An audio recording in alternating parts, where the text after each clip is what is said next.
नमस्कार मित्रों। तो आज हमारा 5वां दिन है। डे 5 का लेक्चर है एथिक्स GS4 का, जिसमें हम काफ़ी टॉपिक आज कवर करेंगे। पहला टॉपिक है आचार एवं सामाजिक नियम, अर्थात नीति शास्त्र और सामाजिक नियम के बीच क्या संबंध है, क्या ये दोनों एक ही हैं या इनमें कोई अंतर है। तो जैसे एक सिंपली आप देखते होंगे तो आपको एक ही लगता होगा, कोई भी सामाजिक नियम है तो वो उसे हम नीति शास्त्र के अंतर्गत ही रखेंगे, अर्थात उसे आचार ही कहेंगे। क्योंकि जैसे आप कहेंगे कि किसी भी चीज़ को, जैसे कोई अपराध है, अगर समाज निंदा नहीं करता उसका तो वो अपराध नहीं बन सकता। अर्थात कोई अपराध है उसका कारण यह है कि समाज उसकी निंदा करता है, अर्थात समाज ही कारक है उसका अच्छा या बुरा करने का। इसलिए जो आचार है वो अच्छा और बुरा का निर्णय करता है। इसलिए सामाजिक नियम यानी जो समाज कहता है वही अच्छा बुरा होता है, अर्थात समाज के जो नियम है उसी के आधार पर जो निर्णय लिया जाता है वही आचार है। तो इस तरह से आपको लगेगा कि जो है आचार और सामाजिक जो नियम है वो समानार्थी हैं, एकदम समानता है, कोई अंतर नहीं है। लेकिन मित्रों ध्यान रखिए कि इसमें बहुत ही पतली रेखा है और इनमें अंतर पाया जाता है। क्योंकि सामाजिक जो नियम होते हैं वो 100% उचित और अनुचित को देखकर निर्णय नहीं लिया जाता है। 100% उचित होगा सामाजिक नियम, ऐसा कहना बड़ा मुश्किल है। लेकिन जो आचार होता है, जो नीति शास्त्र होता है, जो एथिक्स होता है, वो 100% सही होता है। उसका बहुत बड़ा फिलॉसफी होती है, वो अनंत रूप से आपको सुखदायी होगा। जैसे मैं आपको एक उदाहरण देता हूँ कि सऊदी अरब एक देश है जहाँ पर एक प्रथा चलती है कि कोई भी लड़की या महिला किसी पुरुष डॉक्टर के यहाँ अपने आप को नहीं दिखा सकती है। ये वहाँ का सामाजिक नियम है। तो क्या मित्रों ये सही है? बिल्कुल नहीं सही है। मान लीजिए किसी का एक्सीडेंट हो गया अचानक और उसे पुरुष डॉक्टर के यहाँ दिखाना पड़े, तब उसके लिए क्या होगा? उसको तो मरना ही पड़ेगा। और एक रियाद यूनिवर्सिटी के पास की घटना भी है, एक लड़की का एक्सीडेंट हो गया स्कूटी से और वो तड़प के जान दे दी, तड़प के मर गई, बट उसको देखने वाला वहाँ कोई महिला नहीं थी। तो ऐसे ये सामाजिक नियम है। हमारे हिंदुस्तान में भी बहुत सारे ऐसे नियम खाप पंचायत के माध्यम से अन्य छोटे छोटे नियम बनने रहते हैं जो हमें ऐसा लगता है कि इनको हमें त्याग देना चाहिए। तो वो आचार नहीं हो सकते हैं, वो एथिक्स नहीं हो सकता है। तो सामाजिक नियम और एथिक्स में अंतर है। इसलिए ध्यान रखिएगा कि कभी देखने में तो लगेगा समानार्थी हैं, बहुत सारे सामाजिक नियम होते हैं एथिक्स में, बहुत सारे होते हैं, लेकिन संपूर्ण सामाजिक नियम वो एथिक्स नहीं होते हैं, ये ध्यान रखिएगा। तो इनमें अंतर है, ठीक है। अब तो ये आज का पहला टॉपिक हुआ कि सामाजिक नियम और एथिक्स में क्या संबंध है, समानार्थी हैं, कितने समानार्थी हैं और इसमें अंतर क्या है। तो ये पहला टॉपिक हमने जाना। अब दूसरा टॉपिक हम जानेंगे कि आचार एवं मूल्यों के बीच क्या अंतर है। क्योंकि जैसे मतलब एथिक्स और मूल्यों के बीच सीधे लगता होगा यार एथिक्स जो है ना वही मूल्य है, वो एकदम सिंपल सा लगता है। लेकिन ध्यान रखिएगा, जैसे मैं आपको एक उदाहरण बताता हूँ। जैसे हत्या करना एक एथिक्स है, ठीक है ना। हत्या किसी की हत्या ना करना ये एथिक्स है, ठीक है।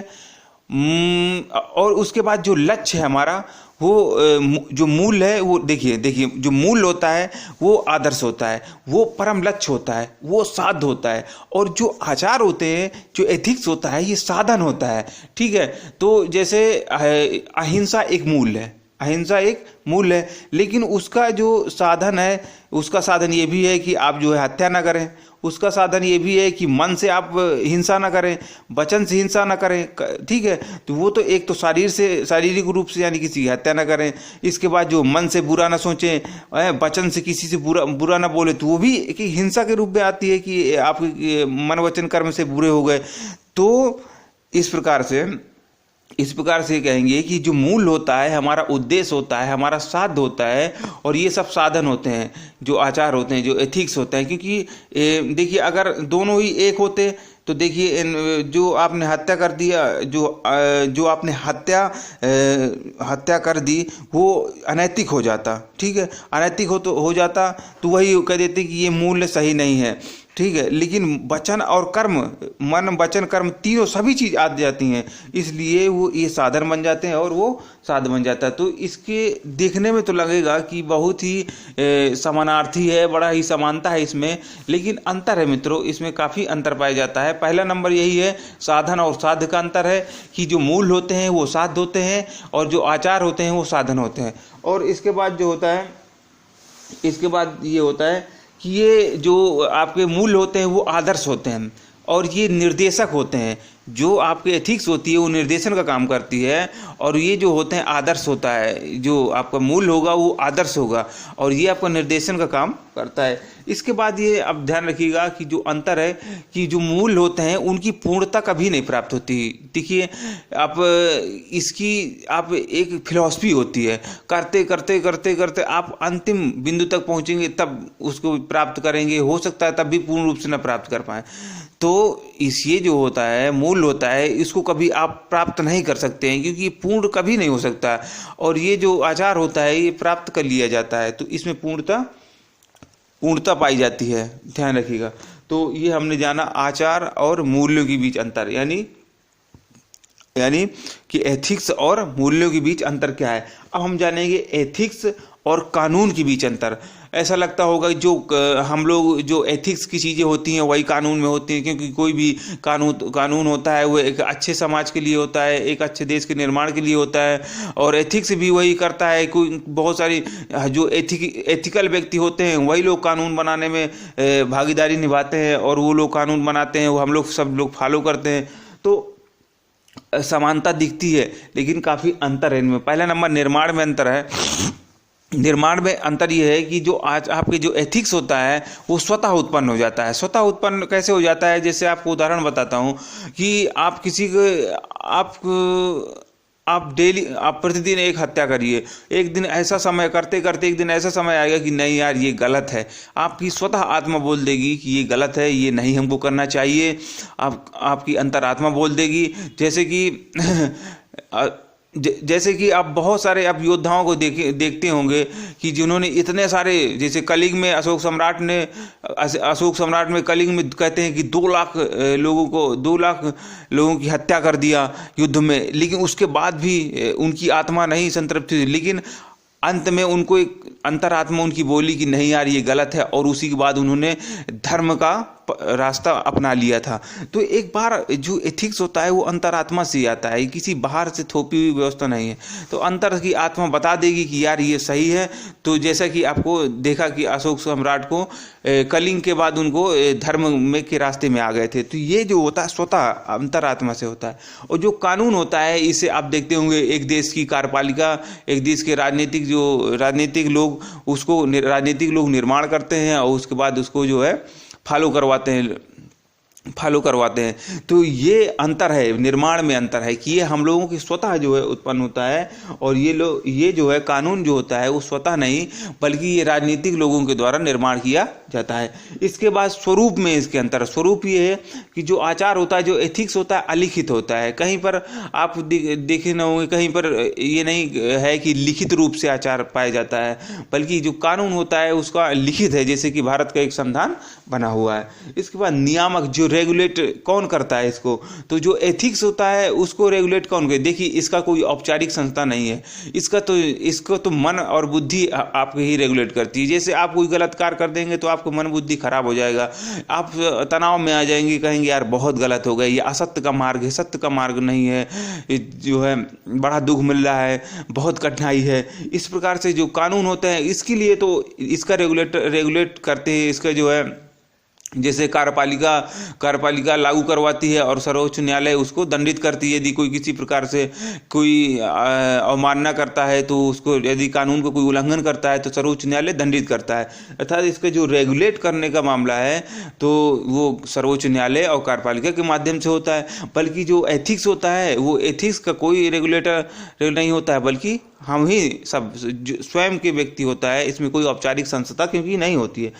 स्पष्टता देखिए अब स्पष्टता के अंतर पर कि क्या स्पष्ट है, तो एथिक्स जो होता है वो कहीं स्पष्ट नहीं पाया जाता, क्योंकि ये लिखित है नहीं है। तो जिसको जो अच्छा लगा वो मान लेता है कि यहाँ एथिकल है, ये एथिकल नहीं है। बहुत सारे लोगों को प्यार करना एथिकल माना जाता है, कुछ लोग कहते हैं नहीं है, एथिकल नहीं है। तो ये सब अपनी अपनी सोच पर निर्भर करता है। इसके बाद जो कानून होते हैं उनमें स्पष्टता पाई जाती है, क्योंकि लिखित होते हैं, उनमें तर्क वितर्क के बाद एक निर्माण होता है कानून का, और उसके लिए उसमें स्पष्टता पाई जाती है। और इसके बाद यदि नहीं मानने पर, हम अगला पॉइंट ये है, यदि नहीं मानते हैं तब क्या होगा। तो एथिक्स को नहीं मानने पर, देखिए एथिक्स को अगर नहीं आप मानते हैं तो कोई औपचारिक संस्था नहीं होती, आपको दंडगत प्रावधान नहीं है। लेकिन एक चीज़ जरूर होता है कि इसमें आपकी अंतरात्मा झकझोर जाती है, आप आध्यात्मिक और मानसिक रूप से कमज़ोर पड़ जाते हैं।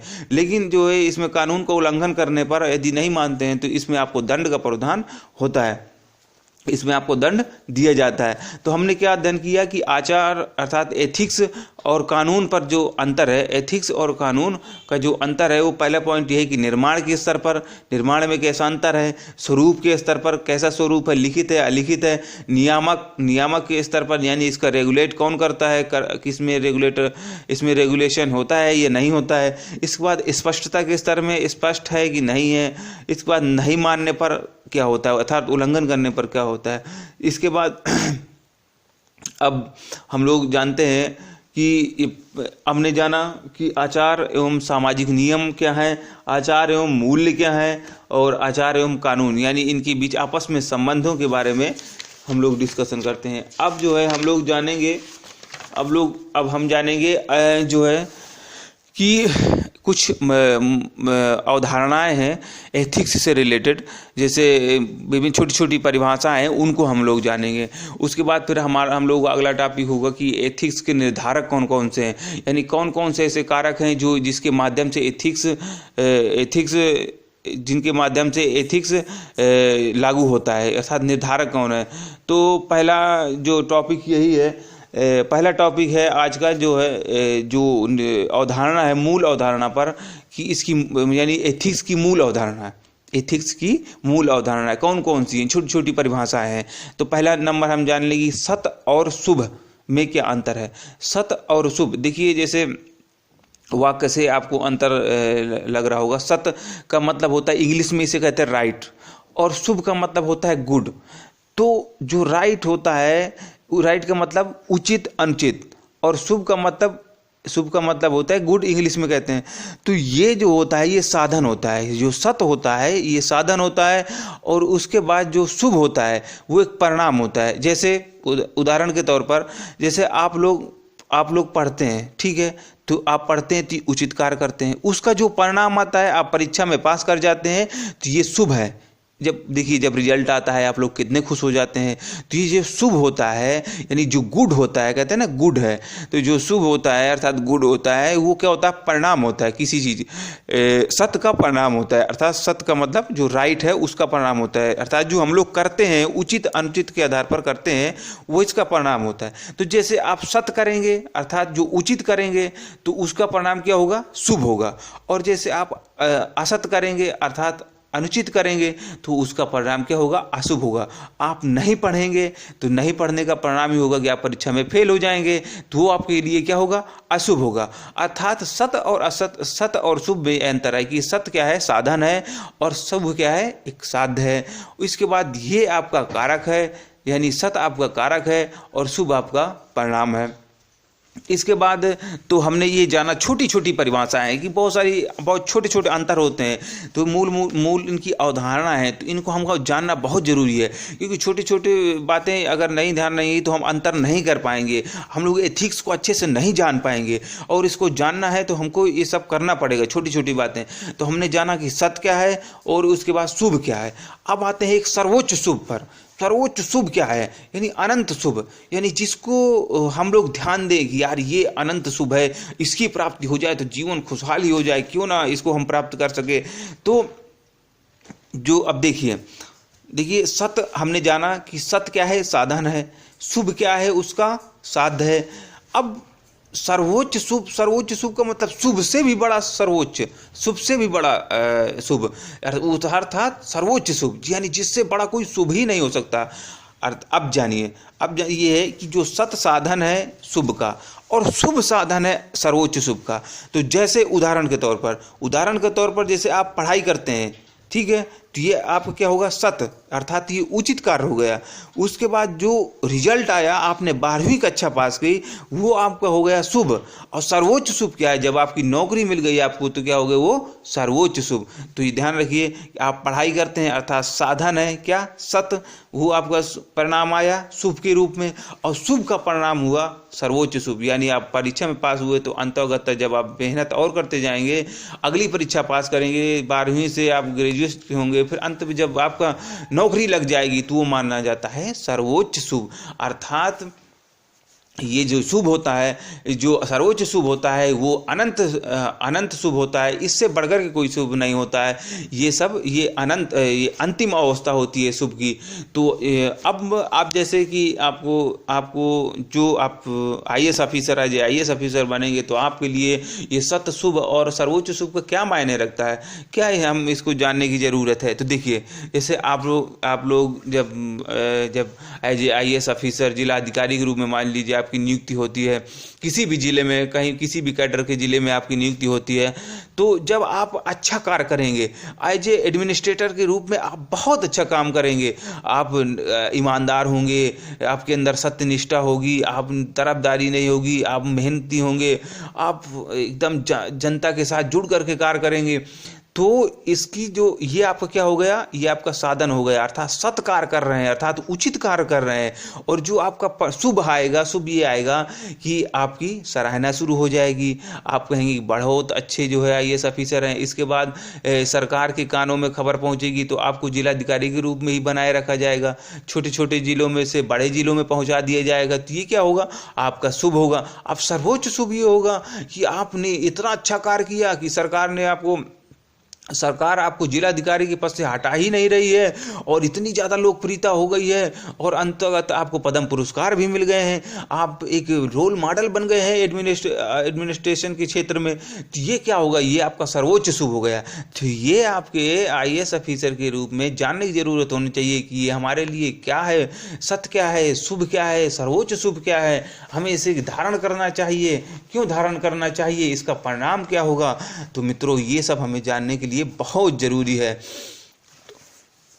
तो इस तरह से हमने आज ये जाना कि मित्रों, तो इस तरह से मित्रों आज के टॉपिक में इतना ही रहा, क्योंकि काफ़ी कठिन टॉपिक है ये, इनको समझना बहुत ज़रूरी है। जितना ज़्यादा आप समझेंगे, मनन करेंगे, चिंतन करेंगे, उतना ही अधिक आपका इस रिजल्ट आएगा। इसके बारे में देखने में बहुत छोटे छोटे टॉपिक लग रहे हैं, पढ़े हुए बहुत छोटे छोटे हैं, लेकिन इनको सोचना समझना बहुत ज़रूरी है। तो इतना ही आज के लिए, बस इतना ही, और कल फिर हम मिलते हैं। वैसे भी आज संडे है, संडे के लिए हमने कहा था कि संडे को हम लोग बंद रखेंगे, लेकिन आज हमने कर ही दिया। इसके बाद मित्रों कल अब फिर हम अगला टॉपिक लेकर आएंगे। तो हाँ, ये एक बात बता दूं मित्रों कि थोड़ा सा केस स्टडी के बारे में अवेयरनेस बनाए रखा करिए। कोई भी टॉपिक होता है तो उसको आप GS4 से ज़रूर जोड़ करके देखा करिए, क्योंकि मैं कितना भी डिस्कस कर दूं, किसी से आप कितना भी डिस्कस करा लीजिए, कहीं भी आप कितना पढ़ लीजिए, लेकिन जब तक आप स्वयं में नहीं आप करेंगे तब तक कुछ होने वाला नहीं है। क्योंकि देखिए, जितनी भी घटनाएं होती हैं, UPSC जितनी भी घटनाएं होती हैं, उन्हीं को मद्देनजर रखते हुए बनाती है। वो कहीं से लाते नहीं है, बल्कि जो एक साल में जो घटनाएं घटी हैं, उन्हीं के ऊपर आप सोचिए। और आप देखेंगे कि UPSC मेंस जब देने जाएंगे तो आपको लगेगा कि बस जो हमने यार सोचा था वही आ गया। तो आप लोग सोचना शुरू करिए, जो भी घटनाएं होती हैं। अब जैसे एक घटना हुई कि हमारे जो ग्लेशियर इतना ज़्यादा हिमस्खलन हुआ, वहाँ पर बर्फबारी इतना ज़्यादा हो गई जम्मू कश्मीर में कि जो सियाचिन पर लगे हुए जो जवान थे उनकी हत्या हो गई। अब आपको डिसीजन लेना है उस जगह पर कि एक तरफ आपको देश की रक्षा करना है, दूसरी तरफ आपके सैनिकों को सुरक्षा देना है।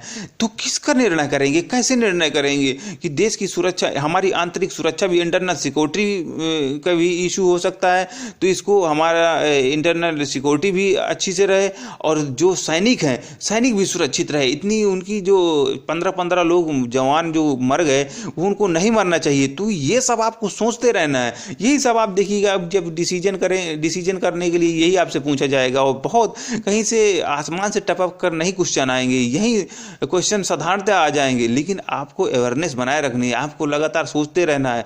जहाँ भी घटनाएं हो जाएं बिल्कुल आप सोचिए, उसका एथिक्स से GS4 के सेक्शन बी यानी केस स्टडी हल करने का तरीका जरूर सोचा करिए। मित्रों, आपके आसपास बहुत सारी ऐसी घटनाएं होती रहती होंगी जिन पर आपको लगता होगा कि यार ये केस स्टडी बन सकता है।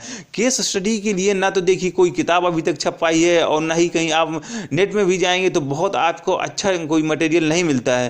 तो ये आपके आसपास होता है, ये एक तरीके से कला है और ये आर्ट आप यदि आपने विकसित कर लिया तो आपकी कहानी बहुत अच्छी हो जाएगी। और ये कला आपने विकसित नहीं की तो ये कोई आपका हाथ पकड़ करके कोई नहीं लिखवा सकता है, केस स्टडी आपसे सॉल्व नहीं करा पाएगा।